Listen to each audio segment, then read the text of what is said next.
Hello everyone, welcome back to our YouTube channel Global Chartist. So today we will talk about our new edition on market की बात. So जैसा कि हमने देखा कि last week के अंदर मार्केट में बहुत ज़्यादा वॉलेटिलिटी देखने को मिली है. हिंडनबर्ग की एक रिसर्च रिपोर्ट आ गई जिसके ऊपर अडानी ग्रुप के ऊपर उन्होंने एक रिपोर्ट्स अपलोड करी है सोशल मीडिया पे और उनका ये कहना है कि अडानी ने स्कैम कर दिया है. और जैसा कि हमने देखा कि मूवमेंट मैक्सिमम उसकी वजह से हुई बिकॉज जिन बैंक्स में एक्सपोजर था वो बैंक्स भी फॉल हो गए.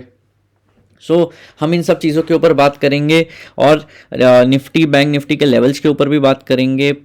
प्लस T+1 सेटलमेंट जो अभी सेबी की तरफ से हो चुका है अपना इक्विटी के अंदर, उसके बारे में हम बात करेंगे. सो स्टार्ट करते हैं हम. पहले T+1 सेटलमेंट क्या होता है. सो अभी जैसा कि हमें पता था पहले T+5 होता था आज से 2 साल पहले तक, फिर T+3 हो गया, अब T+2 हो चुका है, अब T+1 हो गया है 27 जनवरी से. सो T+1 सेटलमेंट क्या है. अगर आप कोई भी इक्विटी बाय करते हो तो वो पहले सेटल होती थी. फॉर एग्जांपल आपने मंडे को कोई ट्रेड बाय किया तो आपने मंडे को बोलते थे T+2 डेज. तो ट्यूसडे वेंसडे को जाकर वो सेटल होती थी. अब क्या कर दिया इन्होंने, T+1 कर दिया. सो अगर आप कोई भी ट्रेड मंडे को ले रहे हो, फॉर एग्जांपल मंडे को लिया तो वो ट्यूसडे को सेटल हो जाएगा. अगर आपने वेंसडे को लिया तो वो थर्सडे को सेटल हो जाएगा. सो T+1 का ये मतलब है. इससे इसका फ़ायदा क्या है. इसका फ़ायदा ये है कि पहले जो लोग जैसा कि कोई ट्रेड लेते थे उसके बाद उसको 2 दिन में एग्जिट कर देते थे, तो उसमें क्या होता था, कई बार उनको पेन शॉर्टेज आ जाता था, डिफ़ॉल्ट हो जाता था कि पहले कोई ट्रेड था ही नहीं इसके ऊपर, तो उसको मार्केट ऑफ सेटलमेंट करा जाता था उसको. सो ये मार्केट ऑफ सेटलमेंट होने के चांसेस अब बहुत कम हो गए हैं, जिसमें पेनल्टी लग जाती थी सेबी की तरफ से. अब वो पेनल्टी लगने के चांसेस और कम हो गए हैं. सो ये था T+1 सेटलमेंट का अपडेट. अब हम बात करते हैं इसके बाद अडानी के बारे में. सो अगर हम बात करें अडानी के बारे में, सो अडानी की वजह से काफ़ी ज़्यादा फॉल देखने को मिला है. सो देखो अडानी का जो न्यूज़ है ये हिंडनबर्ग के ऊपर. सो आई डोंट थिंक सो कि ये इतना इंपॉर्टेंट न्यूज़ था, बट वो बिकॉज उस टाइम पे एक वो रिपोर्ट आ गया और लोगों ने एकदम से पैनिक सेलिंग कर दिया. बट लेकिन अगर हम वैसे देखें so Adani is doing really well. Adani group काफ़ी ज़्यादा बेटर परफॉर्म कर रहे हैं. अगर हम अडानी ग्रुप के ऊपर डिस्कशन करें सो अगर मैं पहले हिंडनबर्ग के बारे में बताता हूँ आप लोगों को. अगर आप लिखोगे गूगल पे हिंडनबर्ग, सो हिंडनबर्ग 2017 में फाउंड हुई थी और ये नंबर ऑफ एम्प्लॉयज़ ओनली 5 हैं. इसके 5 ही इसके नंबर ऑफ एम्प्लॉयज़ हैं और ये सिर्फ शॉर्ट सेलिंग ही करती है. This is activist of short selling only. So इन लोगों को ये नेगेटिव न्यूज़ ही डाल के ये लोग को शॉर्ट सेल तभी करेंगे ना जब कोई नेगेटिव न्यूज़ ये फ्लोट कर पाएंगे. सो आई डोंट थिंक सो कि अडानी की इस न्यूज़ ये जो रिसर्च रिपोर्ट है इसका कोई बेनिफिट होने वाला है. ये मेरी नज़र में बेबुनियाद है. और अगर मैं अडानी की ग्रोथ स्टोरी के बारे में बात करूं, हम टेक्निकल को साइड रख देते हैं अभी और मैं सिर्फ अडानी के फंडामेंटल एनालिसिस के बारे में अगर बात करूं आप लोगों के साथ. सो अडानी के फंडामेंटल एनालिसिस ये बताते हैं कि अगर अडानी का जो ये प्लान चल रहा है, अडानी जिस तरीके से अपने आप को हर बिज़नेस में एंटर कर रहा है और हर बिज़नेस के अंदर एक्सपेंशन कर रहे हैं Adani group. So I don't think so कि इन इसका कोई मेजर फॉल दिख रहा है मुझे आने वाले कुछ टाइम में. इनफैक्ट मुझे तो ये और बेटर पिक्चर में दिख रहे हैं बिकॉज अगर हम पोर्ट्स की बात करें सो इनका बहुत प्रॉफिट मेकिंग बिजनेस रहा है वो हमेशा से. अभी एयरपोर्ट्स के अंदर ये एंटर हो गए हैं एंड अगर आप लोग डेटा को देख रहे हो तो अडानी एयरपोर्ट्स में एंटर हुआ है और एयरपोर्ट्स उसने काफ़ी टेक ओवर किया और एयर ट्रैफिक दिन भर दिन बढ़ता जा रहा है. अगर आप लोगों ने नोट किया हो सो एयर ट्रैफिक बढ़ता जा रहा है. एयरपोर्ट्स पे ऑलरेडी कितना केओस है हम लोग मीडिया में देखते ही हैं.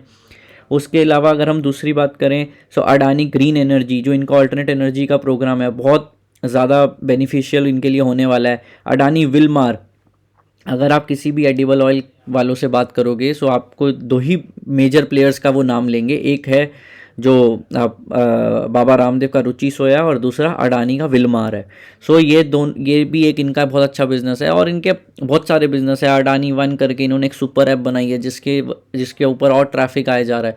सो मतलब अगर हम अडानी के फंडामेंटल एनालिसिस भी देख लोगे सो आई डोंट थिंक सो कि इतना इम्पैक्टफुल है. और अगर बैंक कंपनी पे लोन है सो कौन सी कंपनी पे लोन नहीं होता. आई डोंट थिंक सो कि ऐसी कोई कंपनी है जिस पे लोन नहीं होता. बड़ी से बड़ी कंपनी यूएस स्टॉक एक्सचेंज की जो है यूएस मार्केट की उन तक पे भी बहुत डेट होता है. सो डेट तो पहले भी बहुत कंपनीज पे रहा है, मैं किसी कंपनी का नाम नहीं लेना चाहूँगा, बट लेकिन आई डोंट थिंक सो कि वो इतना बड़ा इम्पैक्टफुल रहता है। डेट कैसे ख़त्म करेगी कंपनी, उसका विजन क्या है प्रमोटर का, आई थिंक वो ज़्यादा इंपॉर्टेंट है। और अडानी का विजन और अडानी की जो आगे की प्लानिंग है वो हमें समझ में आ रही है कि आई डोंट थिंक सो कि डेट इम्पैक्ट करेगा आने वाले कुछ साल में इस ग्रुप को, ठीक है। सो ये रहा मेरा अडानी के ऊपर। अब दूसरी हम बात करते हैं निफ्टी बैंक निफ्टी की एनालिसिस के ऊपर और आने वाले हफ्ते में मार्केट कैसे परफॉर्म करने वाली है। सो ये मेरा वीकली चार्ट है निफ्टी का, एंड निफ्टी के वीकली चार्ट पे अगर आप देख पा रहे हो, सो निफ्टी ने वीकली चार्ट पे अपना जो लास्ट इनका फ्लैग एंड पोल का जो ब्रेकआउट दिया था निफ्टी ने यहाँ पर वीकली चार्ट में 24 अक्टूबर के आसपास, सो वो ब्रेकआउट को दोबारा रीटेस्ट करा गया, ऑलमोस्ट उसके पास ही जाके इन्होंने क्लोज किया है इस वीक पे। अगर हम अपसाइड की बात करें तो मेजर अपसाइड तो 18,250 के ऊपर आनी है, जो मैं ऑलरेडी अपने टेलीग्राम पे बता चुका हूँ। सो 18,250 के ऊपर ही उसकी ब्रेकआउट हमें विजिबल होता है, जो कि मेजर अपसाइड के लिए डोर्स ओपन कर देगा। अगर हम डाउन साइड की बात करें, सो डाउन साइड में जो मेजर सपोर्ट है वो है 17,480 एंड 17,270। सो ये दो मेजर सपोर्ट मुझे दिखते हैं जो कि निफ्टी में हमें देखने को चार्ट पर मिल रहे हैं। उसके अलावा अगर अपसाइड हमें देखनी है तो 17,640 पहला हर्डल है, छोटा सा हर्डल है, 17,640 क्रॉस होना चाहिए। 17,640 के बाद जो एक हर्डल है वो है 17,810। 17,810 क्रॉस होगा जैसे ही और सस्टेन होगा, सो वो 18,200 के लिए डोर्स ओपन करेगा। फिर 18,200 और 250 अगर क्रॉस हो गया तो फिर कोई प्रॉब्लम नहीं है, फिर तो बुल्स डबल पावर के साथ आ चुके होंगे मार्केट में। और अगर हम बात करें बैंक निफ्टी की, सो बैंक निफ्टी का थोड़ा सा चार्ट निफ्टी के मुकाबले कह सकते हो आप कंपैरेटिवली वीक है, वो भी उसी न्यूज़ की वजह से, बिकॉज अडानी का जिन भी बैंक्स पे ऑलमोस्ट बैंक्स के लोन था तो वो रिपोर्ट ने उसको थोड़ा सा इम्पैक्ट कर दिया। बट अगर हम अदरवाइज बात करें, सो ये भी अपने ट्रेंड लाइन सपोर्ट पे ही क्लोज हुआ है। थोड़ा सा नेगेटिव था कंपैरेटिवली निफ्टी से है इसका चार्ट, बट लेकिन ये अपने ट्रेंड लाइन सपोर्ट पे ही क्लोज हुआ है। सो आई थिंक अगर इसको ये होल्ड करता है सो हमें डाउन साइड थोड़ी कम देखने को मिलेगी। अगर 40,000 ब्रेक हो जाता है सो 38,800 का एक मेजर सपोर्ट निफ्टी बैंक में हमें देखने को मिलेगा। अपसाइड की अगर मैं बात करूं तो अपसाइड के अंदर जो मेजर अपसाइड चालू होगी वो तो 42,600 पे होगी, बट लेकिन उससे पहले जो एक छोटा सा जो हर्डल क्रॉस होना ज़रूरी है वो है 41,200 41,400 का। अगर वो हर्डल क्रॉस हो जाता है तो 42,600 तक जाएगा, और 42,600 के ऊपर तो कोई प्रॉब्लम नहीं है बैंक निफ्टी में भी। आने वाले वीक में क्या होने वाला है, आने वाला वीक बजट का है। सो अगर हम बजट पे बात करें, सो आई थिंक ये बजट काफ़ी ज़्यादा स्कीम्स से भरा, इंफ्रा प्रोजेक्ट से भरा होगा, बिकॉज इलेक्शन ईयर भी है, 9 स्टेट्स के इलेक्शन है इस साल, और 2024 में तो लोकसभा चुनाव भी है। सो बजट के ऊपर मैं एक बिल्कुल अलग वीडियो बनाऊंगा, नेक्स्ट वीडियो में बजट के ऊपर अपलोड करूंगा।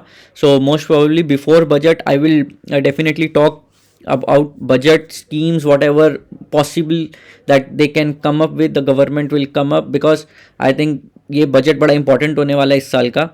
सो उसके ऊपर भी हम बात करेंगे। Apart from this very important announcement and that आप लोगों के पास, अगर किसी के पास भी आपके रिलेटिव में या किसी के पास भी फिजिकल शेयर्स पड़े हैं तो उसको डीमेट करवा लीजिए, because there is a notification from SEBI कि अगर किसी ने 31 मार्च 2023 तक उसका KYC वगैरह नहीं करवाए सो वो बेनामी एक्ट में ट्रांसफ़र हो जाएंगे। सो उसके लिए आपको फिर काफ़ी ज़्यादा हंट करना पड़ेगा। सो अगर किसी को भी उसमें कोई प्रॉब्लम हो तो वो डिस्क्रिप्शन में मेरे कॉन्टैक्ट लिंक्स हैं, आप मेरे से कनेक्ट कर सकते हैं, बिकॉज रिसेंटली मैंने अपने भी करवाए हैं।